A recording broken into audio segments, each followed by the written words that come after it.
Anda kembali bersama kami di Forum Christian. Ana, saya berharap di segmen ini sudah terhubung dengan baik bersama Pak Jimmy Afar dan Bu Indah Dari.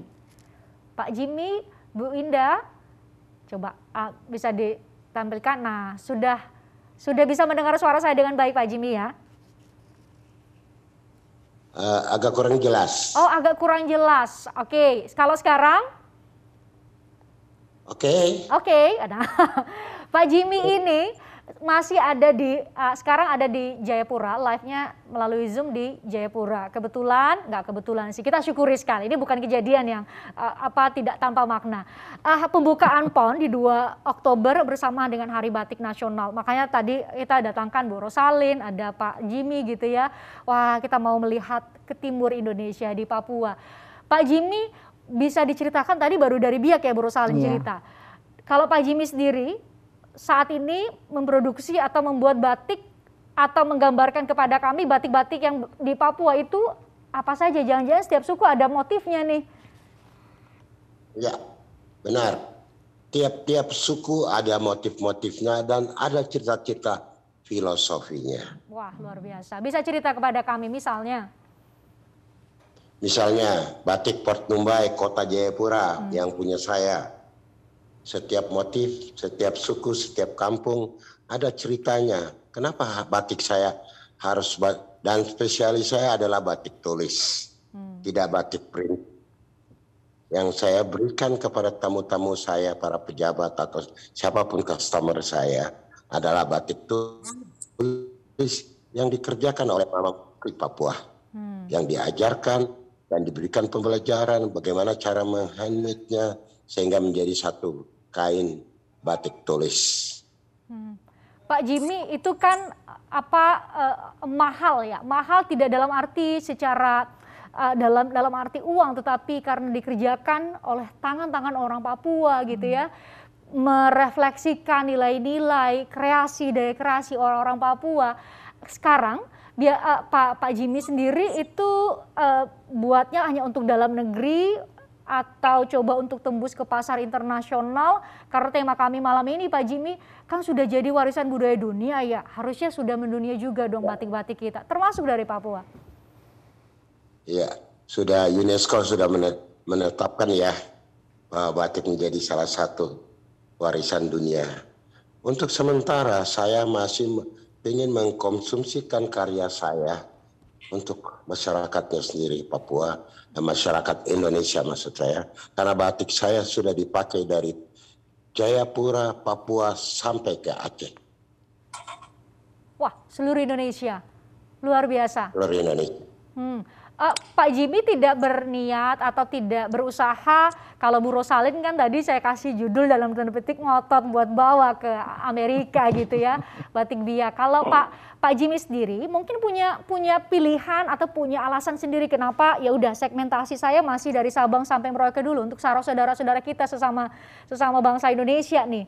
Atau sedang mempersiapkan untuk tembus pasar internasional, atau ada tantangan lain ternyata Pak Jimmy nggak bisa tembus di pasar internasional.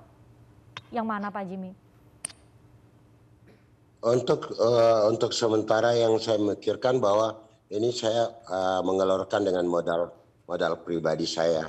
Walaupun pemerintah saya mendukung karya-karya saya sebagai anak putra asli Papua, tapi hanya mendukung, tidak melihat karya-karya saya, rumah pondok saya kerja, bagaimana saya menghidupkan dapur-dapur dari para mama-mama Papua.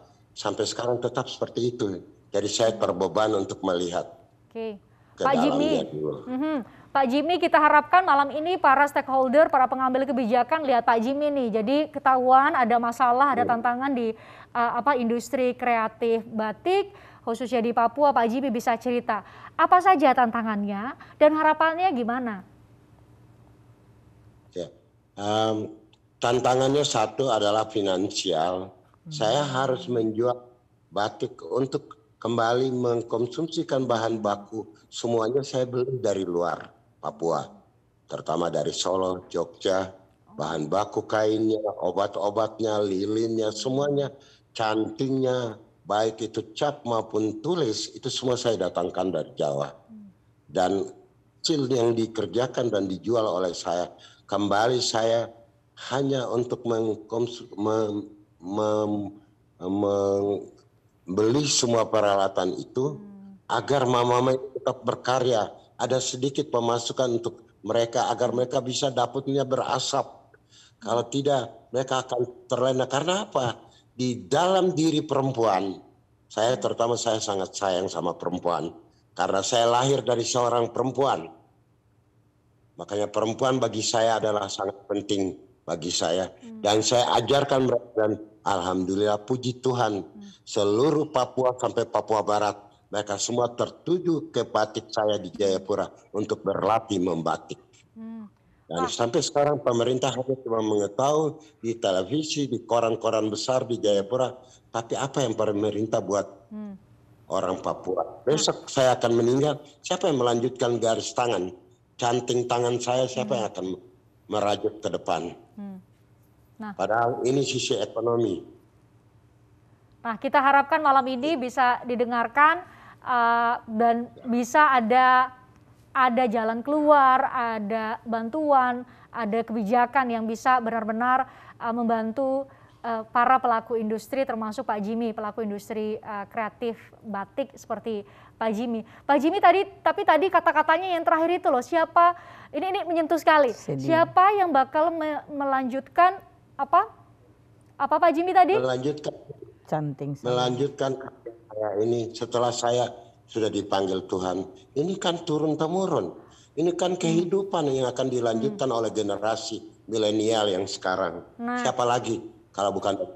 Nah, kalau Pak Jimmy sendiri, di sekitar Pak Jimmy ada nggak anak-anak muda yang kira-kira tertarik untuk membatik, meneruskan, belajar nilai-nilai filosofis, motif-motif khusus yang khas dari Papua? Di tempat saya di Jayapura, mahasiswa, para model-model putri-putri Indonesia, anak-anak pemuda dari gereja dan dari masjid, mereka belajar semua. Saya berikan, selalu membawakan ini di dalam, mereka diterima menjadi siswa atau mereka minta saya jadi pembicara. Saya selalu bilang, kenapa harus minta uang sama bapak dan ibu di rumah? Mari, foto kopi saya, buang di dalam ini di HP, buang. Ada yang pesan datang ke saya harganya 50.000, saya kasihkan kamu 20.000, 30.000 untuk saya olah. Sudah banyak yang saya sudah bantu dan mereka semua sekarang sudah berhasil.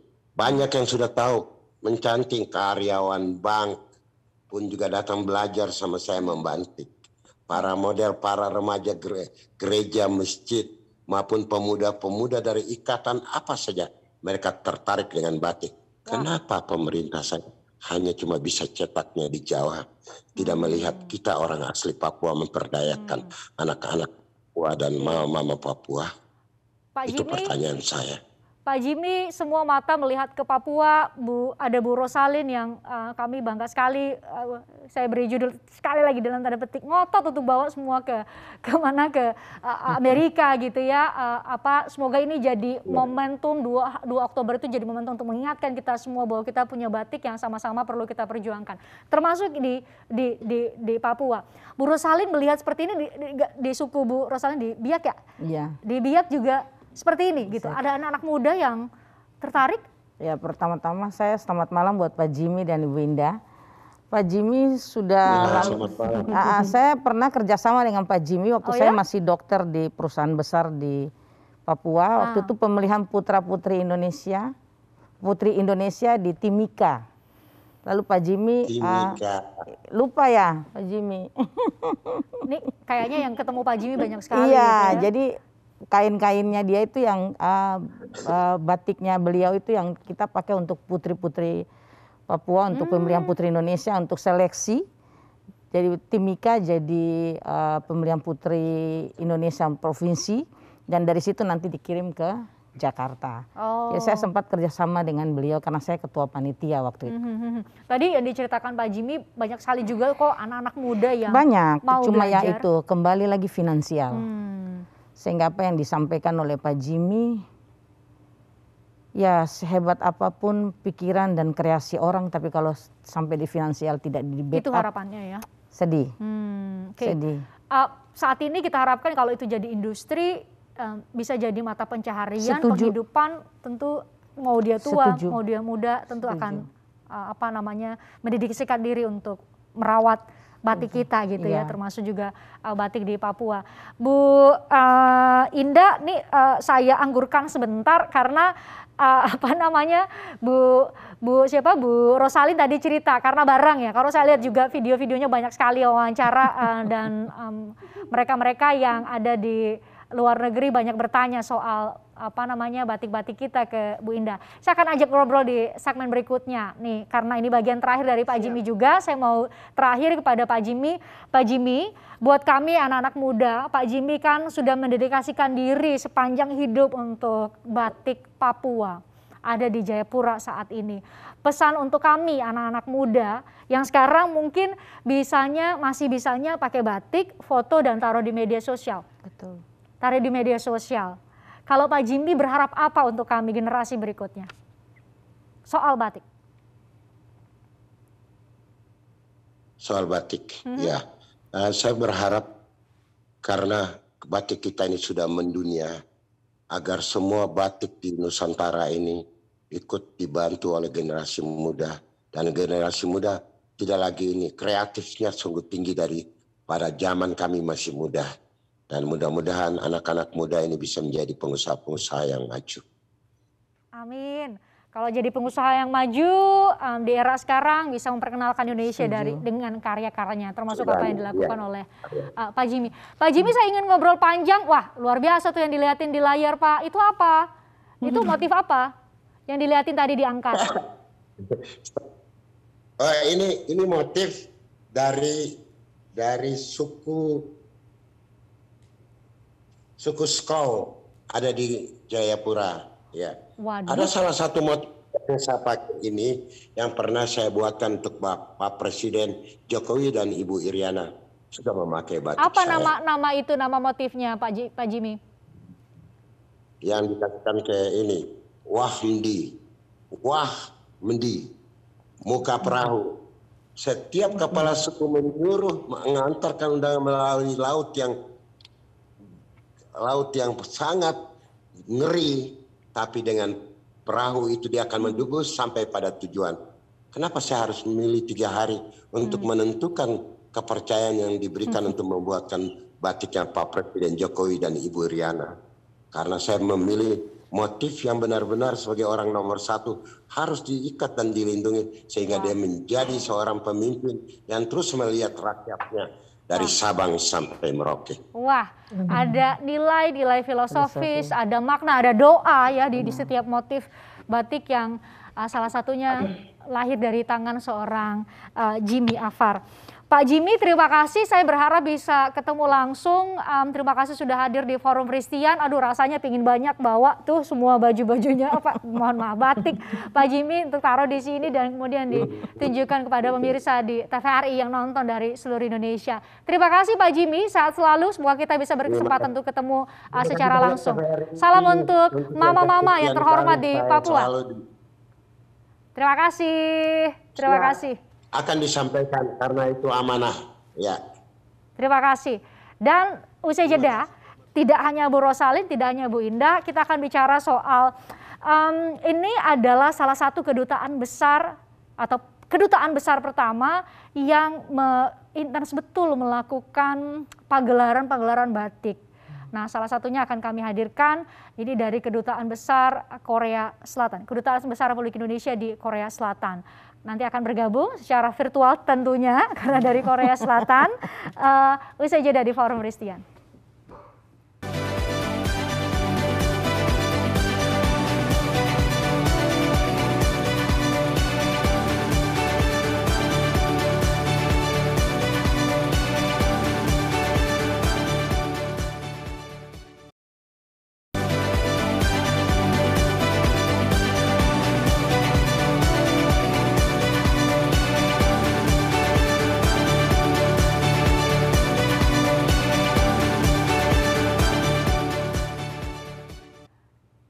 Anda kembali bersama kami di Forum Christian, bergabung secara virtual juga. Saya sapa sahabat saya Johannes Tanjung, saat ini menjadi Minister Kanseler Fungsi Ekonomi Kreatif dan Diplomasi Publik di KBRI di Seoul. KBRI, Kedutaan Besar Republik Indonesia di Seoul, Korea Selatan. Saya mau nyapa annyeonghaseyo sih, tapi saya salah.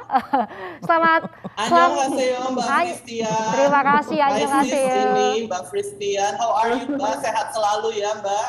Puji Tuhan sehat. Terima kasih sudah sudah bergabung. Alhamdulillah. Terakhir saya mau bertemu sebenarnya sebelum penugasan Bung Jo ini ke Korea Selatan. Tapi ketika karena saya follow Instagramnya, dia memang suka sekali dengan kain, dan ketika dipindahkan atau ditugaskan di Korea Selatan, intens betul nih KBRI, rajin sekali bikin pagelaran, fashion show, batik-batik. Bisa cerita kepada kami seberapa meriah sambutan dari warga-warga Korea di sana, dan sebenarnya tujuannya buat apa gitu? Intens sekali, rajin sekali KBRI di Seoul. Baik, pertama terima kasih Mbak Christian, lovely seeing you again, of course. Dan saya ingin menyampaikan salam hormat dan salam kenal kepada Ibu Indah dan Ibu Rosalin, dan tadi saya jumpa juga Pak Jimmy ya dalam waiting room. Hello, it's an honor to be with you all, tokoh-tokoh batik dari Indonesia. Benar Mbak Christian, memang pada saat kami masuk di KBRI Seoul, kami kemudian ditugaskan oleh Bapak Duta Besar Umar Hadi, Duta Besar Republik Indonesia di Seoul dari 2017. Beliau baru saja menunaikan tugas sebagai Duta Besar, baru kembali ke tanah air pekan lalu. Dan selama kepemimpinan beliau, memang batik tidak hanya menjadi ikon diplomasi budaya, Mbak Christian, tetapi juga ikon ekonomi kreatif. Dan ini mungkin sejalan ya dengan inisiatif pemerintah Indonesia dalam menggalakkan tahun 2021 sebagai tahun internasional ekonomi kreatif bagi pembangunan berkelanjutan. Mungkin Mbak Christian ingat ya, beberapa tahun yang lalu juga Indonesia pernah menjadi tuan rumah dari konferensi dunia untuk ekonomi kreatif. Dan tahun depan Indonesia selain menjadi tuan rumah KTT G20, tuan rumah juga KTT Ekonomi Kreatif Pembangunan Berkelanjutan. Yang kedua, World Conference on Creative Economy. Nah, dalam rangka persiapan itu, KBRI Seoul adalah KBRI pertama, Mbak Christian, yang benar-benar menangani secara khusus diplomasi batik dalam kerangka ekonomi kreatif. Bahkan saking intensnya dapat penghargaan dari MURI. Kami punya fotonya, mohon dibantu untuk ditayangkan supaya bisa kami saksikan bersama. Sekalian Bung Jo bisa cerita kepada kami. Ini bagaimana ceritanya dapat penghargaan luar biasa. Mungkin bisa, kami sudah dapat fotonya supaya bisa kami tampilkan juga buat pemirsa. Bung Jo sambil cerita. Nih, rekor MURI, piagam penghargaan untuk Bapak Dubes. Terima kasih, Alhamdulillah, puji Tuhan, Mbak Christian. Rekor MURI itu diperoleh oleh KBRI Seoul di bawah kepemimpinan Bapak Duta Besar Umar Hadi, karena perwakilan Indonesia di Korea Selatan ini dipandang sebagai perwakilan pertama yang memfasilitasi tidak hanya peragaan batik secara daring, tetapi juga penjualan batik secara daring, Mbak Christian. Jadi di masa pandemi tahun lalu, Kementerian Luar Negeri atas inisiatif Ibu Menlu Retno Marsudi itu menjadi kementerian yang memfasilitasi tabletop penjualan batik kepada tentunya perwakilan-perwakilan kita ya, ada sekitar 130 perwakilan kita di luar negeri, kedutaan besar, konsulat jenderal, dan konsulat yang juga terlibat langsung mendukung penjualan batik-batik UKM yang sangat terdampak pandemi kan selama pandemi itu ya. Mbak Christian. Nah, di bulan November kemarin, KBRI Seoul menindaklanjuti inisiatif Ibu Menlu ini dengan menyelenggarakan satu event. Nah, apa yang kita lakukan pada saat itu? Kita juga tidak mau kalah kekinian, Mbak Christian. Jadi kita jualan batiknya, biasa dulu kalau kita mungkin senang ya melihat ke pasar Klewer ya Mbak Christian, zaman eyang-eyang kita, oma-oma kita. Nah, sekarang jualan batik kita pakai Instagram, Mbak Christian. Kita ikutin adik-adik milenial kita. Jualan batik pakai Instagram, kita gandeng Yayasan Batik Indonesia, Ketua Umumnya Ibu Yanti Airlangga, kita gandeng juga pengusaha-pengusaha Korea Selatan, termasuk industri besar seperti LG, seperti Hyundai, sehingga kita mempertemukan KBRI tugasnya adalah pelayanan, Mbak Fristian. Itu merupakan amanah dari Menteri Luar Negeri Ibu Retno. Maka tentu kami melayani, kami menjembatani antara pelaku industri besar dengan UKM batik. Alhamdulillah, puji Tuhan, di atas 1 miliar penjualan batik. Sehingga KBRI Seoul kemudian, iya betul Mbak Indah, sehingga disampaikan rekor dari MUPI. Wah, keren nih. Nih keren sekali. ceritanya seru sekali dari Bung Jo. Ini jangan-jangan Bu Indah sama Bu Rosalin dalam waktu dekat tiba-tiba muncul di mana di Seoul di Bu Indah. Maaf nih saya dari tadi belum ngajak ngobrol. Bu Indah udah dengar Mbak, apa namanya sebelum ke Bu Indah, kayaknya Bu Indah sekalian ngasih ini ya tanggapan ya. Kami punya coba cari gambar motif-motif di setiap daerah. Ini sih pasti karena tadi 5.800-an tidak mewakili seluruhnya sih. Coba kami tampilkan motif-motif batik setiap daerah. Ini sih hanya ngambil sampel ya, karena kayaknya durasi Forum Fristian kalau harus mengulas satu motif batik setiap daerah habis full gitu. Bisa ditampilkan sekarang supaya saya bisa minta tanggapan Bu Indah nanti yang biasa mendesain baju. Nah nih Bu Indah, kalau Bu Indah bisa lihat di ruang Zoom juga ya. Di setiap daerah nih ada dari 34 provinsi ada semua tuh ya di motif batiknya nih di Yogyakarta dan Solo seperti ini ya. Kemudian kita coba daerah lain. Ini hanya sampel ya, karena sekali lagi Forum Fristian nggak akan cukup durasinya kalau bahas motif setiap daerah. Kalau di Aceh seperti ini gitu ya. Paling barat Indonesia, di Aceh seperti ini khas sekali ya. Wow, di Lampung, wah ini khas juga ya. Ada kupu-kupu, perahu dan juga gajah ya. Nah, ada sigarnya juga. Ada sigarnya juga, betul. Ini di NTT ya. NTT, Nusa Tenggara Timur. Teguh Bersatu, ini ada maknanya, solidaritas, Teguh Bersatu. Kalimantan Barat ada juga. Ini Pontianak ya. Ada tameng atau burung rangkong. Betul. Ya. Wah, Bu Indah kayaknya hafal betul tuh. Nanti udah tepat nih, saya tayangin dulu baru minta tanggapan Bu Indah. Kalimantan Timur. Ini dipengaruhi oleh kebudayaan suku Dayak, Kutai dan juga Bugis.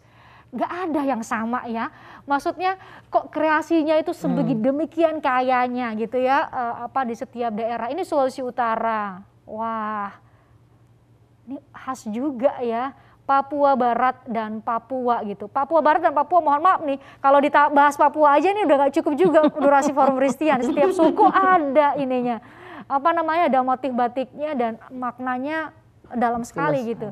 Bu Indah, melihat tadi dari Sabang sampai Merauke sedemikian banyaknya motif-motif batik kita sebagai desainer, itu kalau mau saya nggak tepat kayaknya memilih kata-katanya, membayangkan dan kemudian dijadikan sebuah pakaian baju yang sangat-sangat bagus, indah, itu seperti apa? Bisa cerita kepada kami? Memang gini ya, dengan banyaknya motif yang wastra Nusantara yang kita punya ini, memang itu tantangan buat kami sebagai desainer untuk menuangkan ke dalam desain gaun atau kemeja atau yang lain seperti itu. Tetapi kami di sini justru dengan wastra Nusantara ini yang kita miliki ini, kita sebenarnya bisa artinya berkompetisi dengan positif ya, dengan positif. Seperti kita membuat motif yang baru, motif-motif wastra Nusantara yang baru seperti itu. Motif-motif baru ya tadi kita ngobrol ya Bu Rosalin ya. Kalau tadi kan kami berani tuh nulisin angka 5.800-an motif. Jangan-jangan detik ini tengah lahir sebuah motif baru gitu ya.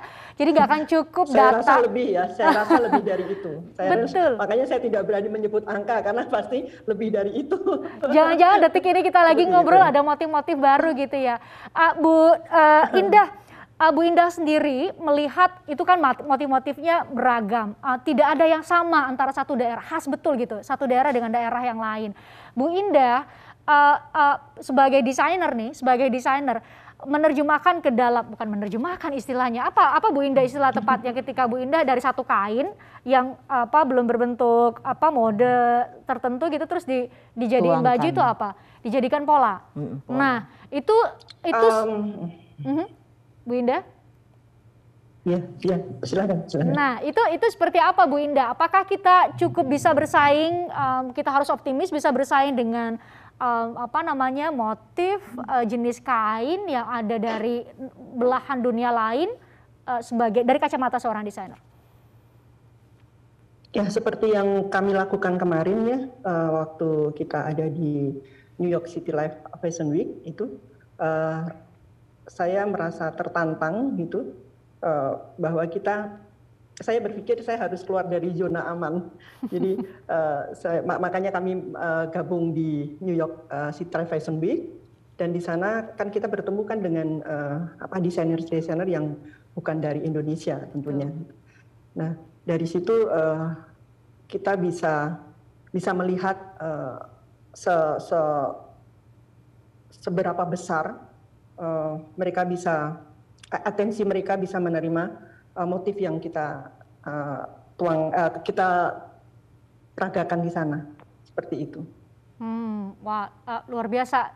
Terbayang kalau ada desainer-desainer juga dari luar yang kemudian mau ngambil ini kita motif batik kita dan tiba-tiba keluar sebagai brand fashion yang kita syukuri sih kalau jadi brand fashion nasional gitu. Amin. Diaminin sama Bu Rosalin. Bu Rosalin jadi terpikir lagi nih, gue mau ngotot apa lagi nih berikutnya nih.